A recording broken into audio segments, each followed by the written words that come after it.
டாக்டரே கையை விரிச்சிட்டாரு அசோக். நான் இப்ப என்னடா பண்ணுவேன்? ஏ துர்கா, அங்க பாரு, தேவாவை பாரு. அவன் எப்பவுமே உனக்கு சப்போர்ட் பண்ணி தான் பேசுவா. ஆனா இன்னைக்கு அவன் பொண்டாட்டிய நினைச்சு நினைச்சு காப்பாத்த முடியலையேன்னு அழுதுகிட்டு இருக்கான்.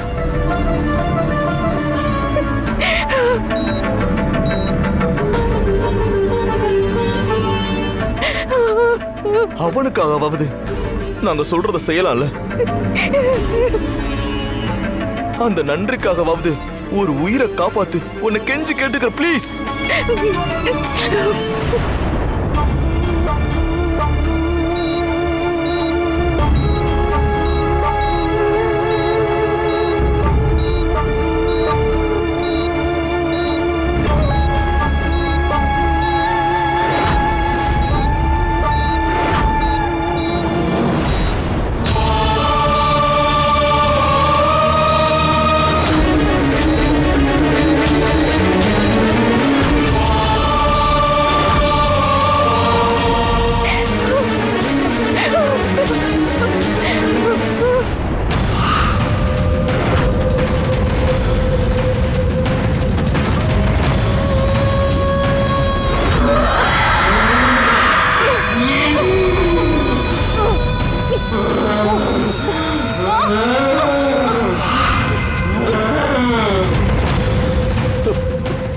சாமி,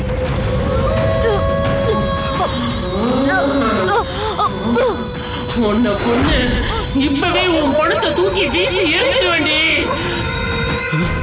2 பொம்மைகளையும் குழிக்குள்ள போட்டு மூடுறதுக்குள்ள நீலாம்பரிய அஸ்தியை கரைச்சிட்டு வர சொன்னாரு.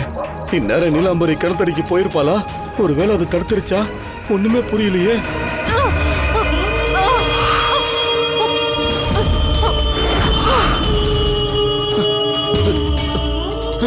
நீலாம்பரி போய் ரொம்ப நேரம் ஆயிடுச்சே.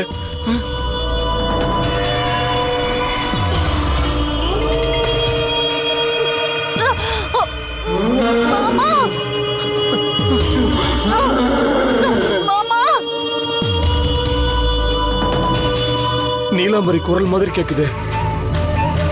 அவ போய் இன்னும் அஸ்திய கரைக்கலையா?